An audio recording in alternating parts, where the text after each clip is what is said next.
Let me ask you something, and don't dodge it. Why do you keep quitting before you even start?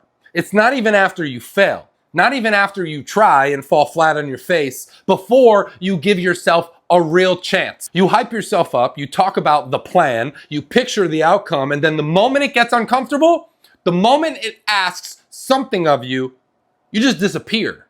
You call it timing. You call it mental health. You call it being realistic. But let's be honest, most of the time, it's fear wearing a suit and a tie. Fear of looking stupid. Fear of not being good right away. Fear of finding out what happens if you actually give it everything and it still doesn't work. So you quit early, because quitting early protects your ego. It lets you say, I could have done it, instead of risking the truth. But here's the part that nobody wants to admit. Every time you quit early, you train your brain to believe you're someone who quits. You reinforce that identity upon yourself. You build evidence against yourself. And that's why starting feels heavy now.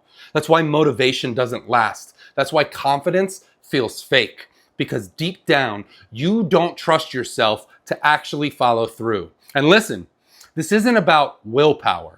This is about honesty. You don't need another plan. You don't need another podcast or another book. You don't need another Monday to start. You need to sit with the discomfort long enough to prove to yourself that you're not who your past habits say you are. Progress doesn't come from intensity. It comes from staying when every part of you wants to leave and quit. Stop waiting to feel ready. Stop negotiating with the voice in your head that always wants the easy exit. And stop quitting as a form of self-protection. Start messy. Start scared. Start unsure. But this time, don't leave. Because the real failure isn't trying and losing. The real failure is never finding out who you could have become if you had the guts to stay. And deep down, you know it.